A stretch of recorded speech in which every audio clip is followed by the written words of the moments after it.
My first exposure to human trafficking was when I was living and working in Nepal. At that time, I was a public health officer, and we were coming in contact with girls between the ages of 13 and 15 years old that were HIV positive. We couldn't understand what was going on, so we started to go to the shelters. And we interviewed these people and heard story after story about how they were tricked and deceived into a situation where they were forced to India and then forced to sell their body, basically by somebody else. A typical story that we heard was the trafficker would actually go into the communities themselves, marry a girl, say they were going to take her to Kathmandu, but instead would take her to Mumbai, India. And what they would do is just basically keep lying as they were going down the path down to India, because the person had never been there before. She didn't know anything about the rest of the world. He then puts her into the room and says, "Honey, I'll be back in a short period of time." Goes over to the madam and takes his money and the gold that he got from the wedding, and then returns to Nepal to do it again. Now imagine a 15 or 16-year-old girl who's newly married, thinking that her entire life is ahead of her, and then the madam comes in and says, "Oh, by the way, your husband just sold you to me, and you're going to be with as many men as I tell you." Of course, her reaction is, "No, I won't. I'm a good Hindu woman. I'll kill myself before I put myself in this situation." Her response is, "You kill yourself, I'll kill your family. I know where they are." So she's trapped in this situation that she can't get out of. After that, the madam brings in professional rapists. And this woman will be raped over and over and over until she basically gets to the point where she's accumulated so much shame that her will to do anything goes away. And then she's put on the line to basically be with 10 men a day, 7 days a week, until eventually she gets a disease or she's used up. If she's lucky, she makes it back to Nepal. Imagine it's a Thursday night and you're on your third client, and you have 7 more to go, and you don't want anyone to be touching you. Now, it wasn't until actually I went to Mumbai that I understood the sheer horror of what we're talking about here. I was asked to go into the brothels with a police officer to see if there were public health activities that were taking place, condoms being available. And one time I walked in there and there was an 11-year-old girl. And she looked at me and ran up to me and wrapped herself around me and said, "Save me, save me. They're doing terrible things to me." I looked down at this child. She was in a dress that was 4 sizes too big because she was a child in an adult world. And I said to the police officer, "This girl is coming with us." He said, "No, she isn't." I said, "What do you mean? She's a child. She has to come." And he said, "In this world, they'll kill us before they'll let us go." So to make a long story short, we left, came back with a lot more police, but of course she was gone. Now, every once in a while in our lives, we are faced with a test. And the test is so important that we have to get it right. In my case, I didn't help her. I couldn't help her. And as a result of that, 20 years later, I'm an activist. And I still haven't been able to get that girl out of my mind. So when you stop and look at human trafficking, we often think it's about the women and the girls going into brothels, but it's a lot of other things as well. We find men going onto fishing boats, and they basically stay on those boats for 4 years and don't get off a single time. And they work 19 hours a day because they are drugged for that to happen. And if they get sick or the captain doesn't like them, or if they get injured, they get thrown off the boat. And they eat rice and fish every single day, no vegetables or fruits or anything. Just imagine how their body is at the end of that period of time. When they come into port, finally, they ask for their money. The captain says, "You're from another country. I'm not going to pay you anything." And as a result of that situation, basically, they've had 4 years of slavery. Or a man who hears about a job in another country, knocks on the door of the factory and agrees to taking $50 a month, but the factory owner says, "You can't leave that factory." The person says, "Fine, that's a lot of money."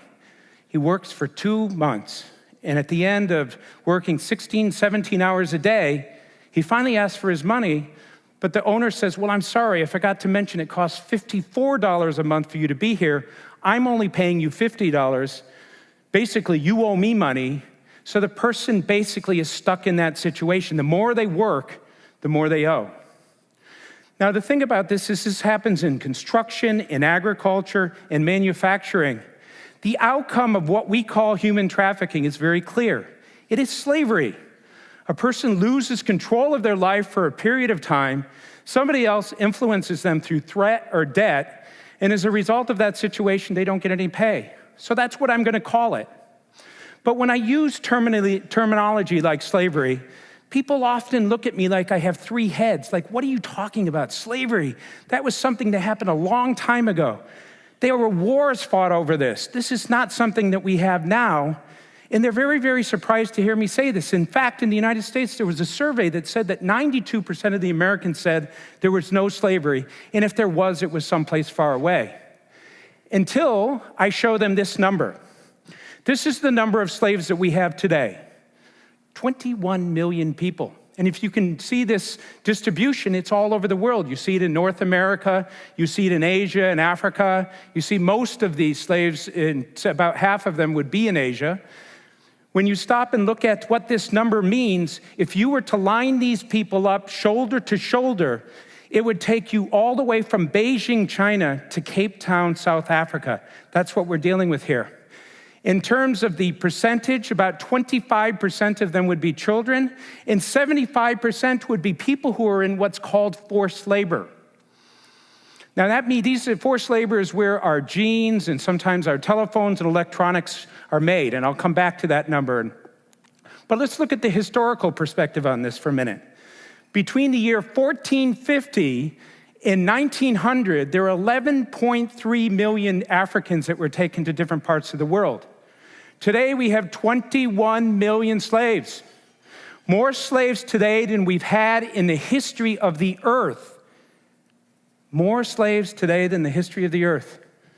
If you were to stop and kind of assume the number of people that get into slavery being about 10%, that's 2.1 million slaves a year, 5,800 a day, 240 an hour. In a minute, 4 new slaves, or every 15 seconds you see a slave. Did you guys know about this? Did anyone know this? Okay, that's why I'm here today. How are we doing in addressing slavery around the world? Basically, the information that I have up here is from the United States State Department report on human trafficking. And it looks globally at what's happening in human trafficking. And what we see here is that there are 8,000 prosecutions and 4,000 convictions. 21 million slaves, 4,000 bad guys going to jail. The next slide basically looks at their 42,000 victims that were helped basically in 2011 that we could record. If you take this number and put it next to the number of people that are in slavery, you see it represents that tiny line. Now, you might ask yourself, well, what's happening then? Does the counter-trafficking community not care? Are they not working hard enough? Are they not motivated? Well, I work in that community. And in my project, the United Nations Interagency Project on Human Trafficking, I work with 31 of the most talented, motivated people I've ever met. And most of the people in counter-trafficking are the same way because we're dealing with slavery here. So what's the problem? This is the problem. The profits generated from slavery are $32 billion a year, the second largest transnational crime. The amount of money that's available for people like us, $350 million. That's about 1% of the profits. And the profits are motivated by people who are fully greedy, so they have a reason for wanting to get more and more of these profits. In the United States, we eat $6 billion worth of potato chips. It takes 21 days of potato chip eating to come up with the amount of money that's available to address slavery around the world. That's like taking a slingshot and going after an army. Are we going to be able to address this with the limited number of people we have? I don't think so. So what needs to happen? Before I tell you that, I'm going to tell you another story. When I was in Nepal, I was trying to collect information for a book project. So I was going to the shelters and talking to the girls that had been trafficked down to India. And in one of the shelters, there was this girl that was so angry and so upset. And she said she wouldn't talk to me. But finally, near the end of the project, she said, okay, I'll talk to you. So she's sitting here. A number of us were on the other side of the table. In over a 3-hour period, she told me the most horrific story I'd ever heard of abuse and betrayal and rape and torture, everything you could possibly imagine. I honestly didn't know what to say. I finally turned to her and I said, "My gosh, you must be so angry at those traffickers." And she said, "No, I'm angry at you and you and you." She pointed at me and everybody else in the room. She said, "Where were you when I was in that situation?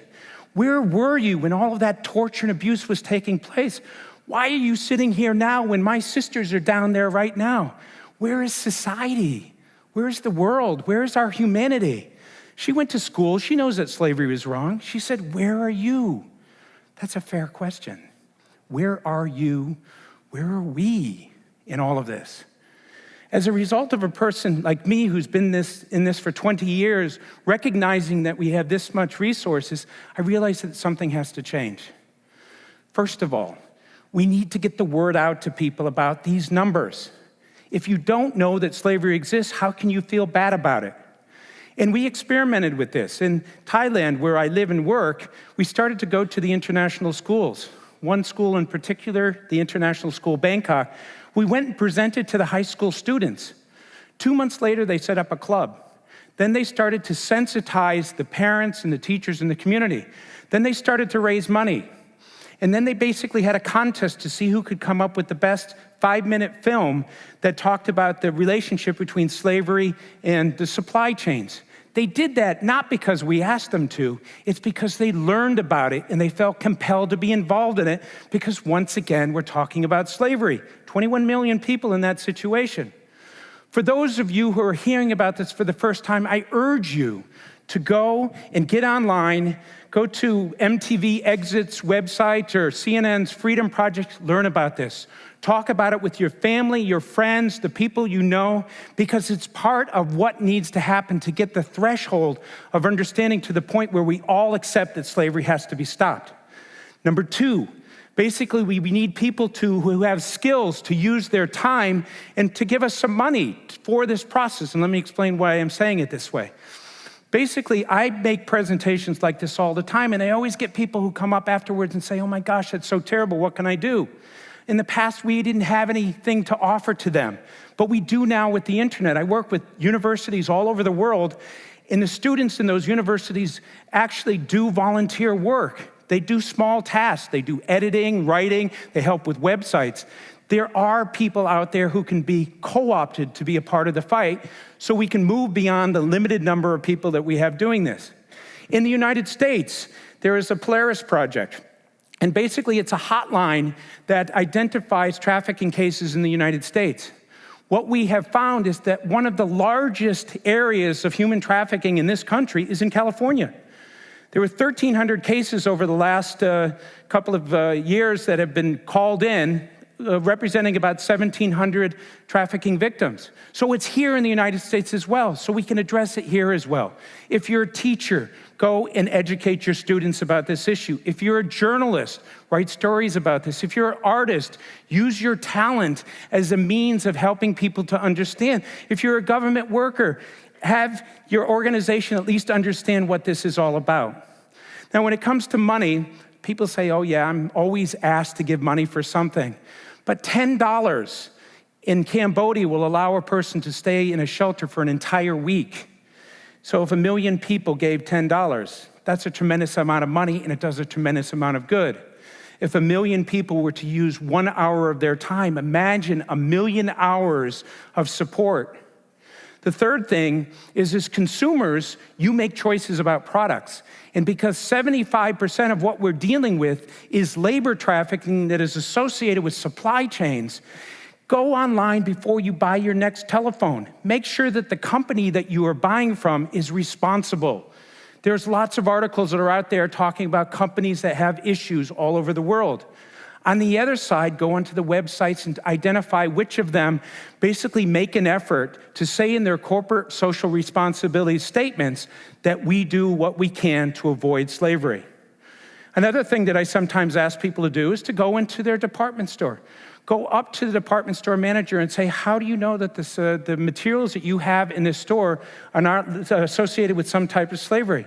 You can do it in a very non-threatening way. We are not trying to force the private sector. We're trying to urge them to understand the importance of this and to get involved as well. And the other thing that sometimes happens is people say, well, it's the private sector that's the problem. Well, I work with a lot of private sector people who are citizens themselves. They care about this issue as much as a lot of other people.